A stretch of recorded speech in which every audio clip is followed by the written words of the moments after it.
Then Pilate therefore took Jesus, and scourged him. And the soldiers platted a crown of thorns, and put it on his head, and they put on him a purple robe, and said, Hail, King of the Jews! And they smote him with their hands. Pilate therefore went forth again, and saith unto them, Behold, I bring him forth to you, that ye may know that I find no fault in him.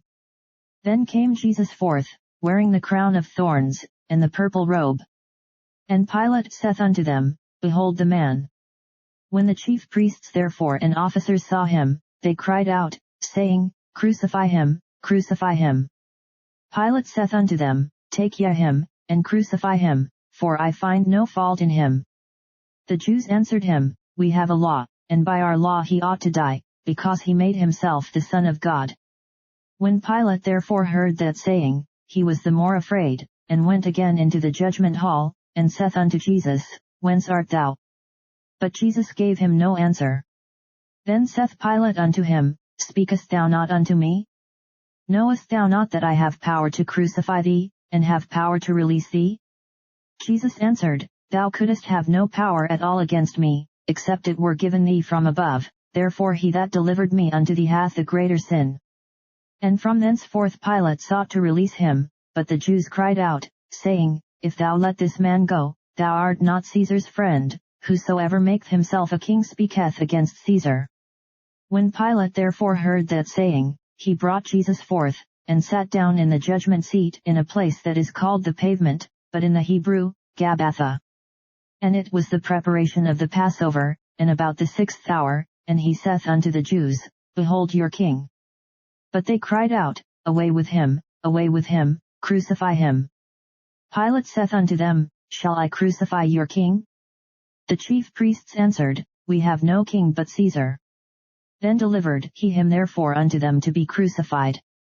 And they took Jesus, and led him away.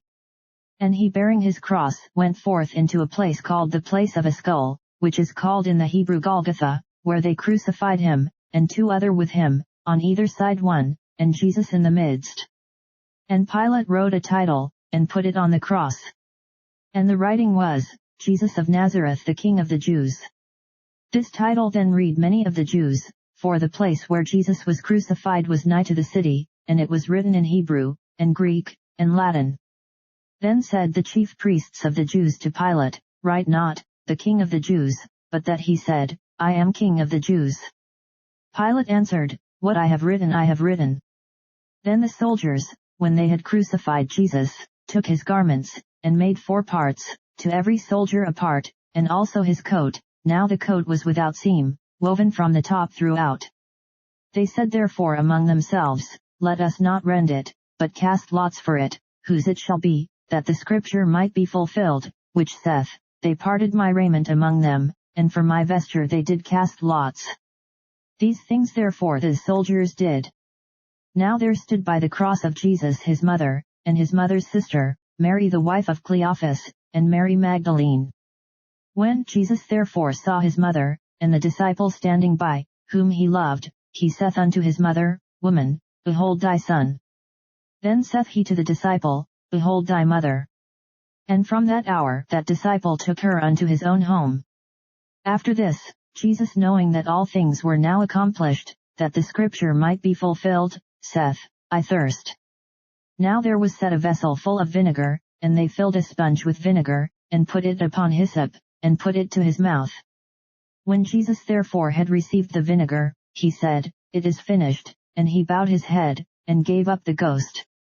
The Jews therefore, because it was the preparation, that the bodies should not remain upon the cross on the Sabbath day, for that Sabbath day was an high day, besought Pilate that their legs might be broken, and that they might be taken away. Then came the soldiers, and brake the legs of the first, and of the other which was crucified with him. But when they came to Jesus, and saw that he was dead already, they brake not his legs, but one of the soldiers with a spear pierced his side, and forthwith came there out blood and water. And he that saw it bare record, and his record is true, and he knoweth that he saith true, that ye might believe. For these things were done, that the scripture should be fulfilled, a bone of him shall not be broken. And again another scripture saith, They shall look on him whom they pierced. And after this Joseph of Arimathea, being a disciple of Jesus, but secretly for fear of the Jews, besought Pilate that he might take away the body of Jesus, and Pilate gave him leave. He came therefore, and took the body of Jesus. And there came also Nicodemus, which at the first came to Jesus by night, and brought a mixture of myrrh and aloes, about 100 pound weight. Then took they the body of Jesus, and wound it in linen clothes with the spices, as the manner of the Jews is to bury. Now in the place where he was crucified there was a garden, and in the garden a new sepulchre, wherein was never man yet laid. There laid they Jesus therefore because of the Jews' preparation day, for the sepulchre was nigh at hand.